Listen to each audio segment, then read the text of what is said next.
श्वसन की प्रक्रिया के दौरान ग्लूकोज के एक अणु के साथ ऑक्सीजन के कितने अणु जुड़ते हैं? बहुत अच्छा क्वेश्चन है। देखिए, जल्दबाजी मत करना दोस्तों। सर हिंदारे विद्यार्थियों, आपको मैं बता दूं, जो श्वसन की क्रिया होती है, श्वसन की जो क्रिया होती है दोस्तों, याद कर लीजिए, C6H12O6 जब ग्लूकोज टूटता है तो ग्लूकोज को तोड़ने के लिए 6 ऑक्सीजन के अणु चाहिए। तभी तो प्यारे विद्यार्थियों, जब ग्लूकोज टूटता है ऑक्सीजन की उपस्थिति में तो 6 कार्बन डाइऑक्साइड, 6 जल के अणु और साथ में 686 किलो कैलोरी ऊर्जा का निर्माण होता है। क्वेश्चन को पकड़ लीजिए, क्या कह रहा है क्वेश्चन? श्वसन की प्रक्रिया के दौरान ग्लूकोज के एक अणु को तोड़ने के लिए ऑक्सीजन के 6 अणुओं की जरूरत पड़ती है दोस्तों। फेफड़ों में कूपिकाओं के होने का क्या कारण है?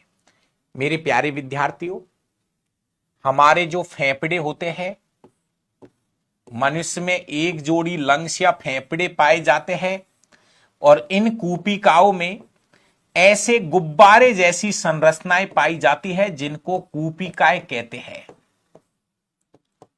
कूपिकाओं, एल्बियोलाई बोलते हैं इनको, एल्बियोलाई। मेरे दोस्त ध्यान से सुनिए, अपने फेफड़ों के अंदर ऐसे गुब्बारे जैसी संरचनाएं पाई जाती है जिनको हम कूपिकाएं कहते हैं। ध्यान से सुनो मेरी बात को। हमारे फेफड़ों के अंदर, देखिए मैं ये कह रहा हूं, जो ऑक्सीजन हम लेते हैं ना दोस्तों, ये ऑक्सीजन हमारी फेफड़ों में भरती है, नहीं, कूपिकाओं में। फेफड़ों के अंदर भी कूपिकाएं है, फेफड़ों के अंदर भी कूपिकाएं है, कूपिकाओं में जाके ऑक्सीजन भरती है। तो मेरे प्यारे विद्यार्थियों, इन कूपिकाओं का काम है पृष्ठीय क्षेत्रफल में वृद्धि करना। इन कूपिकाओं का काम है हमारे जो फेफड़ों का जो पृष्ठीय क्षेत्रफल होता है उसमें वृद्धि करना। प्यारे विद्यार्थियों, अनोक्सी श्वसन के दिए गए चरण को पूर्ण करना है आपको। हमने 2 तरह का श्वसन पढ़ते हैं, एक तो वायवीय श्वसन जो कि ऑक्सीजन की उपस्थिति में होता है, और एक पढ़ते हम अवायवीय श्वसन। अवायवीय श्वसन, अवायवीय श्वसन पढ़ते हैं। अनोक्सी श्वसन भी बोलते हैं इसको, अनोक्सी श्वसन भी बोलते हैं। मेरे प्यारे प्यारे विद्यार्थियों, बात इसकी चल रही है, जिन जीव जंतुओं में अवायवीय श्वसन होता है अनोक्सी श्वसन के लिए, तो उनमें क्या होता है दोस्तों, ध्यान से सुनना। जिन जीव जंतुओं में अवायवीय श्वसन होता है उनमें ग्लूकोज C6H12O6, ग्लूकोज पहले पाइरुविक अम्ल में टूटता है, पाइरुविक अम्ल में टूटता है, और ये पाइरुविक अम्ल जो है आगे प्यारे विद्यार्थियों C2H5OH एथेनॉल, साथ में CO2 और साथ में 2 ATP ऊर्जा का निर्माण होता है। पूरी बातों को समझ लीजिए, मेरी बातों को आप जितना अच्छे से समझोगे ना, हर क्लास में एक चीज कह के जाता हूं, हर क्लास में एक लाइन बोलता हूं, मेरा भाई मैं जो बोलूं ना उस पे नजर रखो। इन क्वेश्चनों की बजाय मैं जो चीजें बोलूं उस पे नजर रखिए। देखिए मैं आपको बता दूं, एक तो यीस्ट होता है, यीस्ट, यीस्ट में अवायवीय श्वसन होता है। कवक में बैक्टीरिया, बैक्टीरिया के अंदर भी अवायवीय श्वसन होता है। और भी बहुत सारे जीव है, लेकिन मेनली हमारे पास में 2 उदाहरण है, यीस्ट और बैक्टीरिया। दोस्तों यीस्ट और बैक्टीरिया में अवायवीय श्वसन होता है, और जब अवायवीय श्वसन होता है तो उनमें ग्लूकोज बिना ऑक्सीजन के ही टूट जाता है। विकास भाई अभी मेरी ड्यूटी यहीं पर है, दौसा से पढ़ा रहा हूं, तो आराम से आप पढ़िए, और जयपुर जल्दी आऊंगा। तो प्यारे विद्यार्थियों, सबसे पहले ग्लूकोज पाइरुविक अम्ल में टूटता है, और पाइरुविक अम्ल से बनता है एथिल एल्कोहल या एथेनॉल का निर्माण होता है।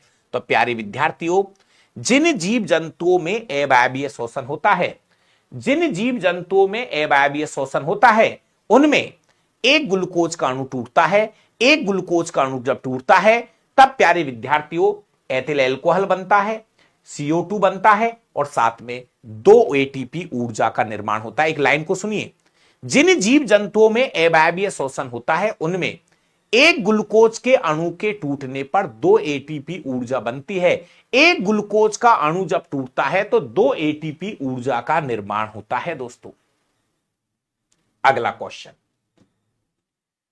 क्वेश्चन है दोस्तों चौथे नंबर का। विश्राम अवस्था में एक वयस्क मनुष्य 1 मिनट में औसतन कितनी बार सांस लेता है और छोड़ता है?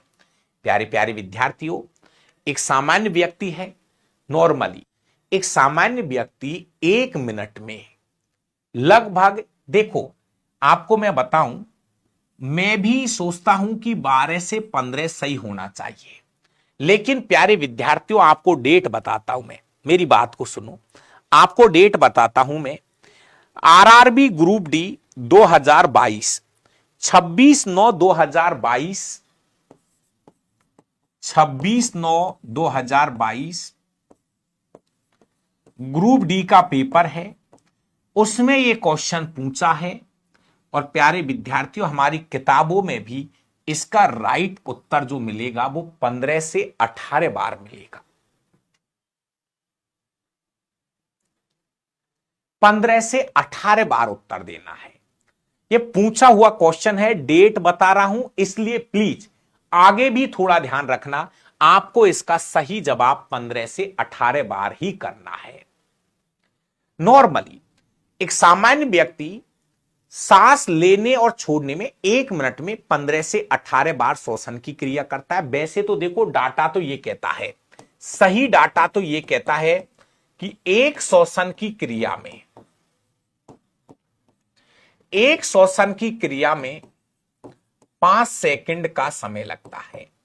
अगर यार 5 सेकंड का समय लगता है तो पक्का ये कहना चाहिए कि 1 मिनट में आदमी 12 बार सांस लेगा, नियम तो यही कहता है। लेकिन प्यारे विद्यार्थियों एवरेजन जो उत्तर आता है वो 15 से 18 बार आता है, NCERT में भी यही लिखा हुआ है। तो आप 15 से 18 वाले ऑप्शन पे जाइए। दोस्तों सुबह